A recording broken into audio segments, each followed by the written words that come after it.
నిర్మల్ జిల్లా బైన్సా మండలం కామోల్లో అగ్ని ప్రమాదం జరిగింది. ఈ ప్రమాదంలో గుమ్మల ద్రుపదాబాయ్ అనే మహిళ సజీవ దహనమైంది. ఇంట్లో గ్యాస్ సిలిండర్ పేలడంతో ఈ ప్రమాదం జరిగింది. ఈ ప్రమాదంలో ఇల్లు పూర్తిగా దగ్ధమైంది. ప్రమాద సమయంలో మృతురాలి భర్త భజన కార్యక్రమానికి వెళ్లాడు.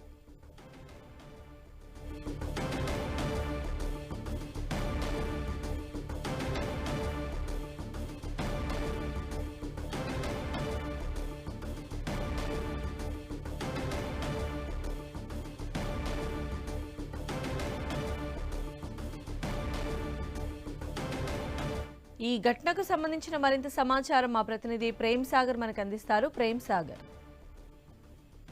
సంధ్య, నిర్మల్ జిల్లా బైన్సా మండలం కామల్లో దారుణం చోటు చేసుకుంది.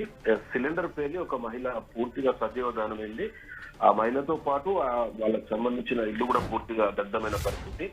ఇంట్లో ఎవరు లేని సమయంలో ఈ ఘటన జరిగినట్లు తెలుస్తుంది.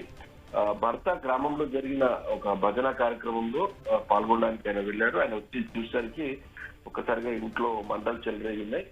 చుట్టుపక్కల సంబంధించి కూడా ఎవరు లేరు. ఒక భారీ శబ్దం వచ్చిన నేపథ్యంలో అక్కడ సమీపంలో ఉన్న వాళ్ళంతా చేరుకునేసరికి ఆ లోపే ఇల్లుతో పాటు అక్కడ ఉన్న ద్రుపదాబాయి 52 ఏళ్ల ద్రుపదాబాయి ఆమె సజీవ దహనమైనట్లు కూడా అక్కడ గుర్తించారు. ప్రస్తుతం పోలీసులు అక్కడ ఘటనా స్థలానికి చేరుకున్నారు.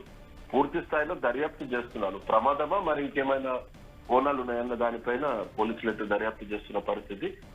ఒక్కసారిగా ఈ సిలిండర్ శబ్దం వల్లనే సిలిండర్ పేరడం వల్లనే ఇల్లుతో పాటు ఆమె ద్రుపదాబాయి సజీవ దహనమైనట్టయితే పోలీసులు ప్రాథమికంగా నిర్ధారణకు వచ్చారు. రైట్ ప్రేమ్ సాగర్.